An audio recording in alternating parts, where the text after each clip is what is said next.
Gaza folks, and welcome to Homegrown with myself, Bongani Drama, right here on CTVSA, home of children aspiration. Now, Homegrown is an innovative talk show that aims at inspiring and educating you, the viewer, through other people's stories as well. Now, my first guest on our very first episode is someone who's currently studying for a BSc honors, actually, in quantity survey as well. Her name is Promise Ndweni. Hi, how are you? Welcome to Homegrown. Oh, hi. Thank you for the warm welcome. Thank you so much. All right, now first and foremost, for everyone to understand who you are and where you come from as well. Okay, my name is Mbalenhle Promise Ndweni. I'm from Orange Farm. Okay, when I was young, my mother separated with my dad, so I grew up with my grandfather's family, and then I was moved to my father's family, my grandparents, and then I was moved to my mother's family. I was staying with her mother. Okay, when I was young, the challenges was moving around, I guess. And then later on, I stayed with my mom and my stepfather.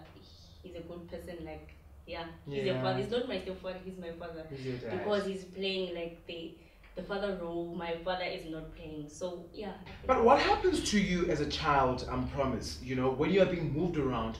Are you understanding all of this? Are you understanding all of this moving around, why your parents are separated? Is anyone telling you? Is anyone explaining to you why you're being moved around? Why you're going to have to go stay with your stepfather? Why you stay with your grandmother? Is anyone along the way explaining this to you?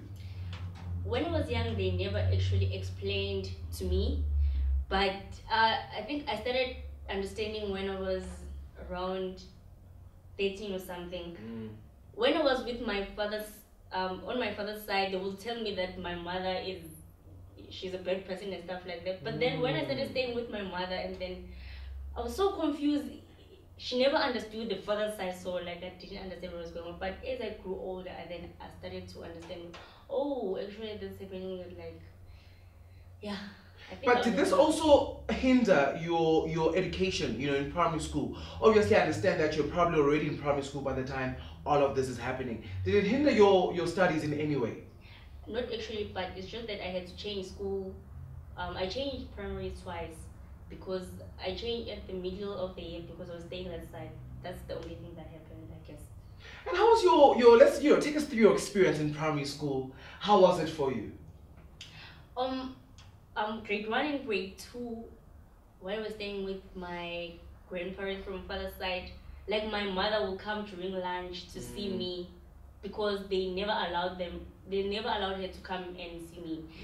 So yeah, that was there. And then I had transport. I felt like there was too much security. I couldn't play. I couldn't walk to home from school like other children. I felt like, why do I need transport? Because school is just here.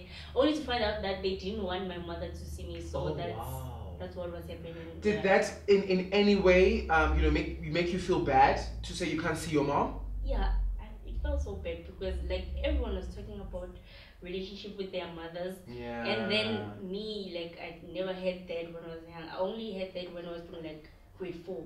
Shucks. That is it's quite bizarre, right? I mean, I would understand as a child, you want to be with your mom, but also your family is saying to you, no, you can't be with your mom, and you need to be taken away. And I'm hoping this story also is inspiring everyone that is watching. Also that as a child, also leave the child to also understand, the type of person they want to stay with, and if they're happy with whoever they're happy with. Now, take me through your journey in secondary school. You are now moving from the age of being just a child in primary school. You're moving to high school with all these challenges that you already have faced in primary school. When I got to high school, I think I had already accepted what was going on. So I just told myself, you know what, this is how things are. Your father's side and your mother's side, they don't get along that much. So, but then you just have to continue with life. So then it never affected me that much. I was just living the life, I guess. Sure, that is amazing. And now you move to tertiary. And how did that pan out? Because did you decide on going to go study construction and quantity survey as well? Actually, I wanted to do aviation, air traffic control. Okay, I love pilot, but then they said I'm short, and I was like, okay. These air traffic control, I just love aviation. Yeah. But then, from grade 10, I was selected in Orange Farm. I think I was the only child who was selected to go attend camp in South African Air Force. Oh wow. Yeah, and then grade 11, there were 5 of us. I took my friends with me. We applied together, and then grade 12 they selected from those who attended, and then we attended with some, they call themselves cadets, I think, from the UK. So yeah, from that 3 years experience attending Air Force, like I fell in love with aviation. So I was like, you know what, I want aviation, especially in military. But then, only to find out that air control is so expensive. I was like, you know what, I must have a second to study it. Yeah. Okay. Yeah, and bursaries they just gas. Oh yeah. And then I was like, okay, let me just apply for something else. And then I saw the word construction. Is it? Like, yeah, I never knew about it, but I was like, this is so interesting. Like, I'm a lady, let me just go for it. This. You know? I don't know, I'll learn throughout the journey. And then that's why. And then I got accepted in the course, and like, oh yeah. Where was this? Where did you go and apply for it? Advanced. I only applied the. All right. And you know, it's amazing because you went to go apply at one place, and that's the only place you got accepted to. That's amazing. That's stunning. Now, in your education, your tertiary education, studying construction, were there any challenges as a woman in this field that is, profoundly, in actual fact, there's a lot of men in it. What were your challenges? At school, of course, actually at school there's a lot of women, I was so surprised. Okay. But the challenges in the field was when I went to practicals. It was so uncomfortable. These men, they were all over. I don't know what's happening. Seeing a woman is such a big thing. And some of them, they are old people, old men. And so when, this guy, I was working with this, he was kind of my supervisor there. So I was working with him. He told me to be sort of supervise this. He gave me a special group, to check their work and then compare. And then so there was this, they were building a wall, and then I noticed a mistake there, and I told this old baba, would say, no, I think they should fix it. And no, I've been in this field, you're young, and then what? Wow. So yeah. So you felt that pressure. You felt that maybe this man thinks that you are not able to, do this as a woman, as a young lady that sees this mistake, and he's not seeing it, and he's telling you that he's been there for quite some time. Yeah, and then I'm still in school, I don't know the stuff. So yeah, I think it's there. As young people, in actual fact, that is why we are put into other things, because then we see things that other people would not be able to see. And I think at that point, that was your pinnacle. That was your faith to say, in actual fact, here's something that I'm seeing as a young child that's starting off this course, and I'm seeing something and I want to fix, but someone is just telling me that I can't do it. What do you have to say to someone, who is probably going through the same challenges? In construction field, you just have to accept that these old men, it's like they feel like they know more. When you try, obviously because of experience, right? Yeah. When you try and talk to them or try to tell them to do something in a certain way, you need to put it in a polite way. Don't try and show them that you know more, because they're like, you only know books, but you don't know practicals.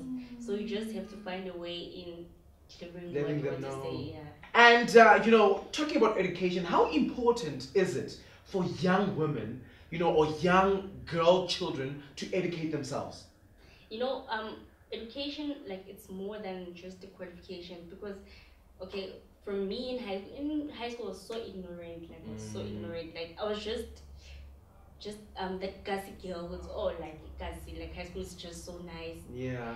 But then when you get to tertiary, when you're furthering your studies, it's not about the coursework. You learn a lot of stuff. Yeah. You learn you try and understand the world. So education is not only about the qualification; it's about life itself. You get open-minded. Your thinking gets broader as you grow in education. As you learn. Yeah. So, and even though even those people who drop out, at least when you drop out in tertiary, you have that thinking from varsity, so you're able to apply. So That's in a way, education is important because it opens your mind, also being able to think out of the box.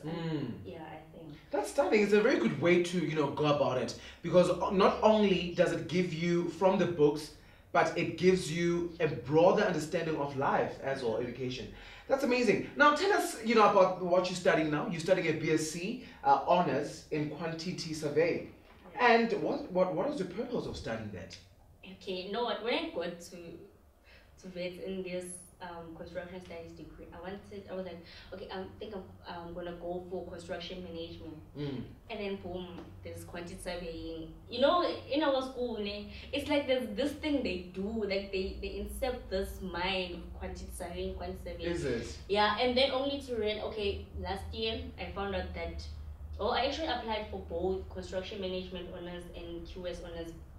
I got accepted in both, but I chose quantity surveying because I learned that they are less professionals. Oh wow! Especially women professionals. Yeah. Like people, they become quantity surveyors, but junior quantity surveyors or just candidate. Okay. So I was like, oh, you know what? I need to get there. I need to go up there and be a professional quantity surveyor, a woman, and putting Black? Yeah. Woman who's a quantity surveyor. Professional quantity surveyor. So I was like, let me just go for that. Wow. Did that, how is that in actual fact in the field? Because you are a Black young woman who's studying quantity surveying. Are there any challenges in it? Okay, from practical experience. Yeah. When I was doing practical experience. Also from life experience, when you deal with the day-to-day people that look at you and go, but you are young. You did mention that in construction there was a man that said to you, no. In actual fact, you're very young, you're still studying. You can't tell me that the wall, is not looking as it should. But in quantity surveying at the moment, as a young Black woman that is studying this, are there any challenges you're facing, day-to-day challenges? Okay, I can't say there are challenges as much. Okay, maybe not yet, because when I was doing practicals, I wasn't actually doing the QS stuff. Okay. So I haven't actually faced those challenges as much. Oh, stunning. So I think I'll see. That's great, but we hope you do not in any case, right? Even though I do, I'll face them. You'll face them and you'll manage. That's fantastic. High five to you. That's great. Now tell me, if you had a 15-year-old Precious who was sitting next to you right now, Precious Ndweni, 15-year-old, what would you say to her? I'll tell her that, education is important. Okay, when I was in high school, like it was so nice such a way we didn't mind even failing. That's very true. We were like, no, they used to say, my classmate, I remember this line, if you fail, you're gonna repeat it. Yeah. So like as I went to varsity, I understood the importance of education, especially when you see like us Black people, you need to be educated in a way, because even though I'm not saying when you educated you're guaranteed a job, but at least you have something. That's very true. Because when you don't have anything, it's not like you have a parent who has a business and then you can go work there. So education is important in that way, because you have, even though it can take you longer to get a job, but anyway you're gonna get it anyway, because that qualification, it doesn't expire. That's very true. It doesn't expire. That's very true. Yeah. So it's important for Black young women, Black, young boys to go to school and educate themselves, because you have a better chance of getting a job and being successful, right? Yeah. And lastly, what do you have to say to a young girl out there that is currently, probably want to be a quantity surveyor one day, or they are watching and you inspiring them? What do you have to say to them? Just go for it. Like, many people, okay, I think from where I'm from, they don't know much about quantity surveying. Yeah. Quantity surveying is such a broad field. It's not only about, okay, people when we say quantity surveying, they're thinking of measuring the bills of quantities. It's not only about that. It's broad. You can even work in banks. You're like a CA in construction, and like, you can be a quantity surveying in engineering field, so you can just go for it. It's just too broad. Amazing. And it's nice. Thank you so much, Promise. And thank you so much, and all the best with all that you do, as all right? Thank you very much. And where can we see Promise in the next 5 years? I don't wanna, okay, I still love aviation. Okay. Yeah, I wanna have experience here, but when I'm old, I am still gonna go for aviation. I have that thing still here in. It's your passion, right? Yeah. But seemingly God wants you to do this one first. He's teaching you something here first, so you get to aviation, you'll be fantastic. Yeah. All right. Thank you so much for coming through. You're welcome. Thank you very much. Well, folks, that's it for the very first episode of Homegrown Right on CTV SA. Thank you so much for watching. Don't forget to follow us on all our social media platforms, on Twitter at CTV South Africa, CTV SA on Facebook and on Instagram as well. Subscribe to our YouTube page so you can see the next episode and when it's going to be playing. The name is Bongani Drama. Keep it, know it, and never forget it. Remember, always follow your dream, educate yourself, and God will always be with you. Till the next one. Bye-bye.